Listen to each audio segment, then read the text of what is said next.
This is the place where we can learn and make intelligent decisions to maintain and maximize our health as we age, changing our lifestyle and changing our trajectory of our lives so that we can have the life we always wanted to have, keep us socially engaged with our community. Good news is it's never too late. Hello and welcome to Doc's Place, where we age responsibly. I'm Suzi Blaylock, a host of this podcast, better known as Doc in some circles.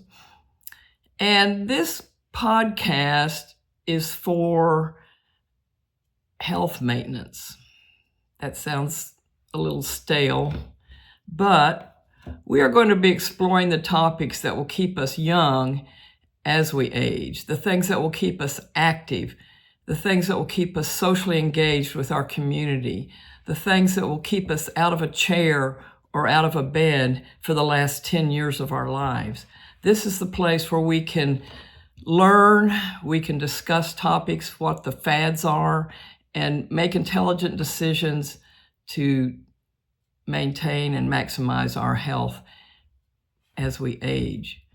A lot of us don't worry so much about getting old as we do about staying healthy. If you're like me, you've seen, I saw my mother age, and as her mental status declined, her physical status declined. And the last 7 or 8 years of her life were not that good quality. And when she died, even though I missed my mom greatly, I was also relieved that she was out of the suffering and life she had been left with. So we're here today to start changing our lifestyle and changing our trajectory of our lives so that we can have the life we always wanted to have, no matter how long we live. We'll be talking about health and the topics of health, and some of those things we'll go over in a little more detail, but lab, your tests, what tests do you need as you get older? What lab work is important to know your numbers on? And just simple things. When you go to the doctor and he takes a history from you, one of the things he asks about is your family history. What do your mom and dad, grandmas, sisters, brothers have as far as diseases? These things are clues to how your life may be affected by your genetics. So we'll be looking at genetics and how your family history can affect you and what warning signs that can give you to get some tests done. There's things available now that were not available in the past as far as genetic markers. A lot of women are familiar with the BRCA, the breast marker gene, that is a breast marker for cancer. And there's things that you can check genetically that we haven't been able to check, such as for Alzheimer's and other lifestyle issues. We'll be looking at nutrition. Does it make a difference if I eat that extra piece of cake? You know, I'm really not trying to impress anybody these days, so why don't I just enjoy my food? And it's such a good social time to go out with friends and maybe eat a little extra. And I'm tired of exercising and trying to, be healthy all my life. So sometimes it just seems like it's the point to relax and let some of that go by the wayside. We'll look at, does it make a difference? Is it important? And do we need to really focus our mental want to do some of these things that will keep us, like I say, active and enjoying life? We'll look at physical things. We'll talk about strength and conditioning. Is it cardio or is it weightlifting? That's the big question. And then how much is too much and how much is too little? You can overdo as well as underdo. What about all the things you see on TV and on Instagram, Facebook, all the supplements, vitamin D? What about this turmeric? All these things you see that are just kind of out there, are they important? Are some of them worth doing? Pay attention to supplements, or is it more important to get your basic health routine and regimen down that has more impact on your life perhaps than supplements? We'll discuss some of those things. Hopefully this will be a little bit of a social platform where people can engage with each other, have a place to come and enjoy the time. We can take some guests, we'll take some questions. And for me, this is going to be part of my social outlet. I'm looking forward to this. I'm looking forward to engaging with people. It's easy as you retire and don't go to work every day to disengage from your social contacts. So it's important to keep up with that. And I'm looking forward to developing new social contacts and enhancing my current contacts through this platform. So if we look at the typical lifestyle, we start out, say, at 100% when we're born, if you're in good health, and generally you maintain your health and your activity and your mental levels up through your 40s. And then all of a sudden, there's that old saying, wait till you get to your 40s, things start happening. Then you start noticing a little bit of physical decline. I see a lot of men in their 40s that really are still trying to live the dream. We call them weekend warriors. They'll come in hurt because they were trying to act like they were, or trying to stay as they were in their 20s without maybe doing the necessary things to maintain that. So you do start noticing as you age, as you get into your 40s, that you are not as sharp as you were in your 20s.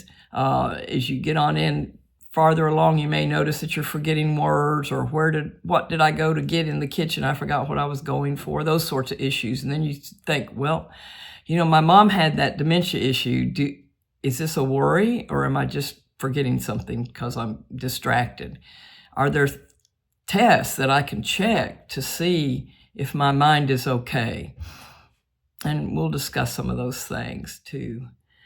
But anyway, what I was going to say is, if you look at your life, it goes along straight and you're in generally good shape until you reach a point where you start seeing a decline. And we're all going to get there.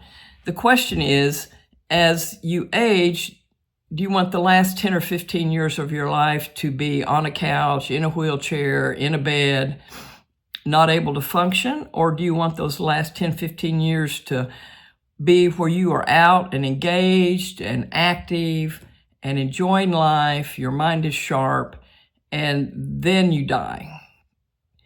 Like I said, with my mom, who had a mental Alzheimer's, it was a relief when she passed, even though it was a terribly sad time, and it's still, I deal with that even today after 6 years.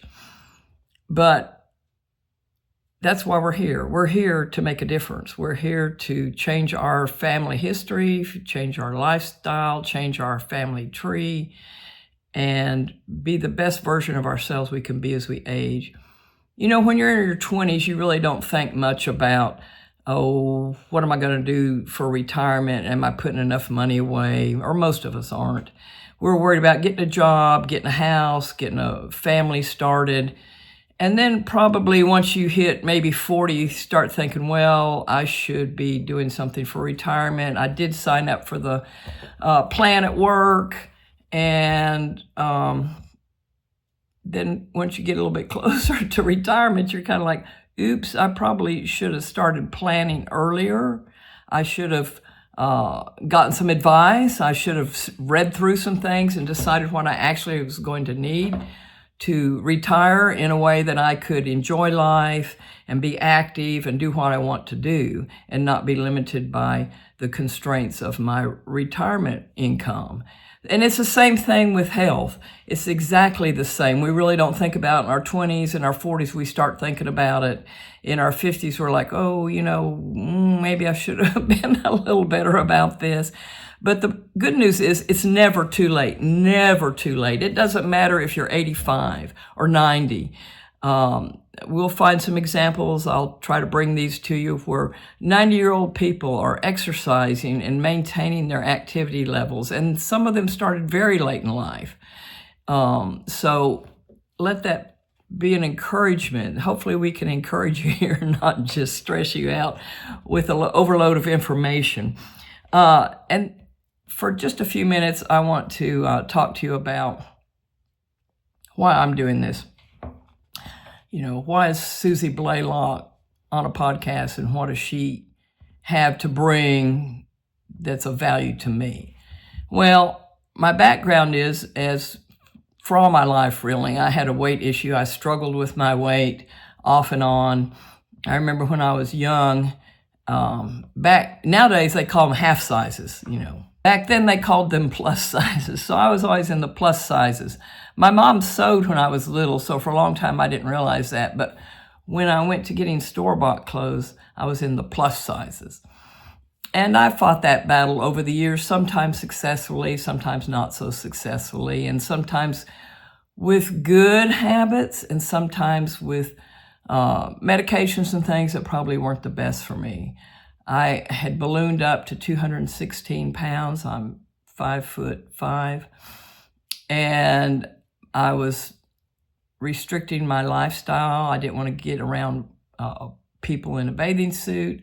If the kids wanted to go to the fair or ride rides, sometimes I wouldn't quite fit in the rides. And really, my lifestyle was being limited.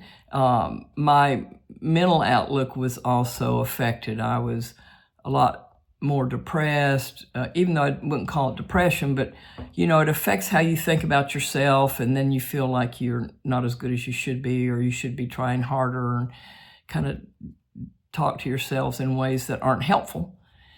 And so all those years, I almost got a gastric bypass. I was, I wanted to just be not responsible for my weight.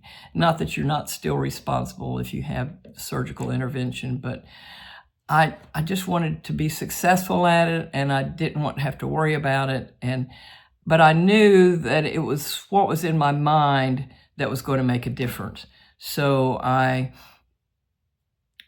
got to the bottom, rock bottom, basically, and I realized that if I didn't do something when I made the decision to get active, that I would just get fatter and fatter and more limited for the rest of my life and have more health issues. Now, I'll tell you about that story later, but a friend of mine said, "Dr. Blaylock, why don't you go to Weight Watchers with me?" And I started Weight Watchers Memorial Day 2010, and I lost 100 pounds. Now, I don't keep all of that weight off, but I still keep my weight under a healthy limit. And I still have to work at it. It's been 15 years, and it's still not the easiest path for me. I'm more successful at it now, and my health benefits are there from that, but it's still not necessarily easy. So don't get discouraged. I made multiple tries, tried all kinds of different things. Don't get discouraged if you've been there. We will talk about that. How do you stay motivated? How do you make that decision to change your life? That's the big question. We'll go into all that. Another reason, other than losing 100 pounds, is I am a physician. I'm a board-certified anesthesiologist, and I can read medical literature and make sense of it. I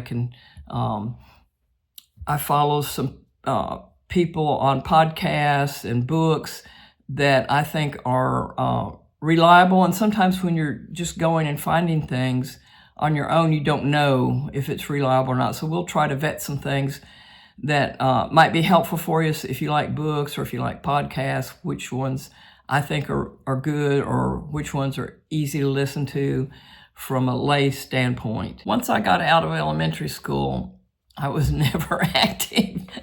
I was a bookworm. I used to read books all summer long or sit in front of the TV. And I was never at a big school. I was in a small private school. So there weren't any physical things to do other than gym at the school, which I don't think anybody really likes gym, or at least not, I know I didn't. But we didn't have organized sports, so I never played sports. I never took dance. I never did any of the activities that would keep somebody healthy. I never played a sport like golf or tennis or any of those things. Now, we were active as kids, but not in the same way as you would be today. Kids are a lot more active today. So I'm a doctor. I've lost 100 pounds. I was never really active. And I decided on my weight loss journey that I needed to go to the gym. I needed to lift weights. I had lifted weights some in the past and knew that it was important. And I knew that I wasn't going to be able to maintain my weight loss or achieve success on my weight loss journey without going to the gym. And we will talk about that. Some of you are like, I've never been in a gym. Well, we'll talk about what's best for you and your personality. Do you like working in a group where you're chatting with other people and have a regular group of people? Do you like just doing everything on your own and exploring and finding information on your own? If you're like me, I like a trainer. I went to the gym, hired a trainer. I was just going to train with him long enough to kind of get back into the spirit of working out. I knew the basic exercises. And, 13 years later, I was still training with a trainer. I am also, believe it or not, a professional bodybuilder. My trainer encouraged me to compete in physical bodybuilding, basically. And I never thought I would be able to do that. I never thought I had the physique for that. But with encouragement from other people, you'll be surprised what you can accomplish. And you compete in bodybuilding as an amateur first. So I competed as an amateur. Then I went to national shows where you can become ranked as a professional. And I got my pro ranking. So I'm a professional IFBB bodybuilder in figure. And there's a bunch of different classes, but we'll talk about that too. So we have plenty to talk about on this podcast. Those are my qualifications. I'm a physician. I've lost 100 pounds. I'm brought my physical health up as far as like muscular strength. I compete as a professional bodybuilder, which is diet. So I know how to diet. If you have any questions about how to diet, I can help you there. Anyway, I hope you enjoy this podcast. Our next topic will be up shortly. Our next podcast will be up shortly, and we'll actually get to a specific topic. Our first topic is going to be more about what you need to know about your health to get started and maintain health. And one other thing, which I forgot to mention, I've decided to start this podcast because I am retiring this year. I retire in December. That's a whole nother set of issues right there. It's like, I really don't want to retire, but I really don't want to work the hours I'm working now. Anyway, but so I decided to start a podcast to give me something to do during my retirement. I have some hobbies, but I wanted something that was more engaging with people. And also, I had a birthday, May the 2nd, and I turned 70. Now, that may be a little surprising to some of you, but like I say, I have been working on my health since 2010, and it's made a difference. I get lab work once or twice a year, depending. I get my tests done that I should have done as far as things that are most likely to happen as you age. And so I've tried to stay healthy, and I've tried to stay active and engaged with life. So there's my qualifications. I'll be looking forward to seeing you next time. We're going to go over know your numbers. What are the tests that you actually need to have done that are preventative, such as for cancer screening, those sorts of things? What lab work do you need done? We hear so much about vitamins. What vitamins and this and that do you need to take? Are there any tests that you specifically need for what sorts of vitamins and things? What about your sugar? Is it just check your fasting blood sugar, or do we need something more definitive than that? What about your cholesterol? So we'll go over all that stuff next time on Know Your Numbers. Thank you.